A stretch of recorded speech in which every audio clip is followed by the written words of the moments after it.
ลับมาอีกเทื่อหนึ่งจะมามอบเครื่องให้เด็กน้อยเมื่อวานมามอบเทื่อหนึ่งแล้วแต่ว่าอาจารย์สอนยิงธนูนะอาจารย์พักยองสุขเป็นคนเกาหลีแล้วก็เพิ่นเห็นนักเรียนหลายคนที่บ่มีเครื่องนุ่งนักเรียนใส่แล้วก็เพิ่นก็ได้สนับสนุนแล้วก็มื้อนี้ได้มามอบอีกเทื่อหนึ่งเลยมื้อนี้จะมอบเป็นชุดนักเรียนเนาะให้กับนักเรียนอยู่บ้านปางผู้ลึกวันนี้เขาเครื่องแล้ววันนี้นักใส่มาเลยมามอบเครื่องให้อีกเทื่อหนึงเนาะเมื่อวานอาจารย์เพิ่นได้มีโอกาสเนาะมาร่วมกิจกรรมมอบเครื่องนำพวกเราเพิ่นก็เห็นนักเรียนบ่มีชุดนักเรียนใส่เนาะเพิ่นก็เลยสนับสนุนเพิ่มโดยเอานักเรียนออกมานอกเลยผู้หญิงเอามาเลย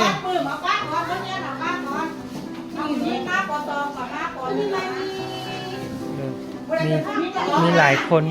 นเนาะที่บ่มีเครื่องนักเรียนใส่แล้วก็เมื่อวานเขาได้มอบชุดเนาะคือตัวอย่างชุดคือแบบนี้เนาะเมื่อวานเขามามอบให้แล้วก็มื้อนี้ก็จะก็ใส่มาเลยแล้วก็มื้อนี้ก็จะเอาเครื่องนักเรียนนะชุดนักเรียนมามอบให้กับทุกคนอีกเทื่อนึง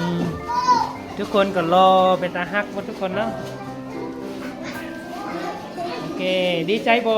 ที่จะได้เครื่องโอเคที่จะได้ชุดนักเรียนอันใหม่เนาะ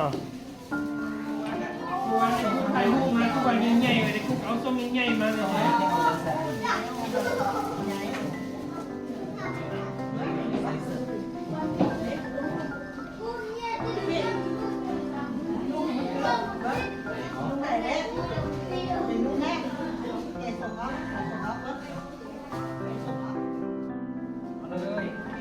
ใส่เลยใส่เลยใส่เสื้อก่อนใส่เสื้อก่อน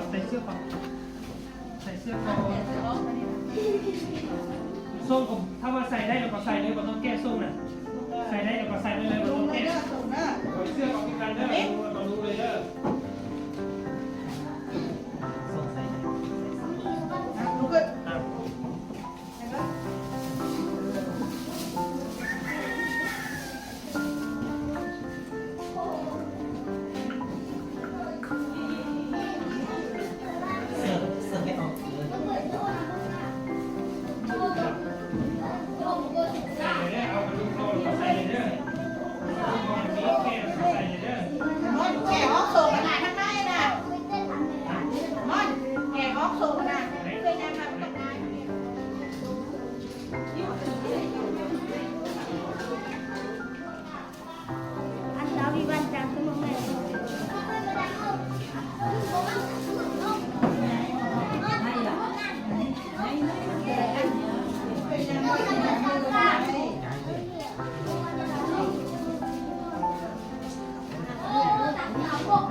เครื่องนักเรียนใหม่หมดทุกคนแล้วเนาะ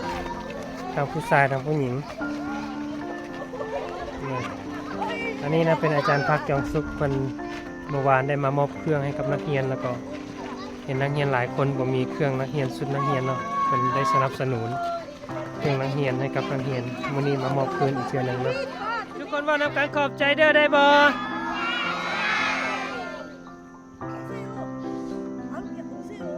괜찮습니다. 오케이.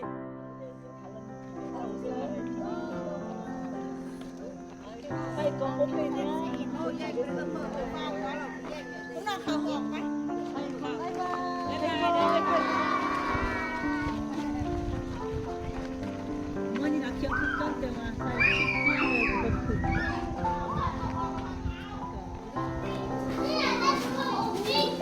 สบายดีอีกเทื่อนึงโดยเป็นอะไรได้ชุดนักเรียนใหม่ทั้งหมดแล้วมันบอทุกคนตั้งใจเรียนได้บอโอเคตั้งใจเรียนแล้วก็ตั้งใจรักษาเสื้อทรงให้สะอาดแล้วก็ตั้งใจฟังความในครูได้บอโอเคสู้ๆเด้อทุกคนเด้อขอให้เสียงผ่านมาทุกคนเด้อบ๊ายบายตั้งใจเรียนเด้อโดยมื้อ หน้ามีโอกาสพบกันใหม่เด้อ บ๊ายบาย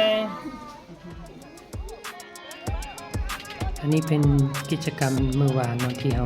มอบเครื่องให้กับนักเรียน จะมีทรงกีฬาทรงออกกำลังกายเนาะแล้วก็เสื้อแล้วก็มีอุปกรณ์การเรียนปื้มบิ๊กโซ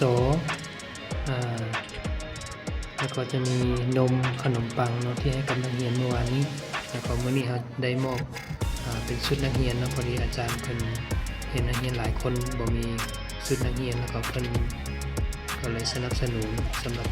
ชุดของนักเรียนแล้วก็มื้อนี้ได้มามอบคืนเนาะ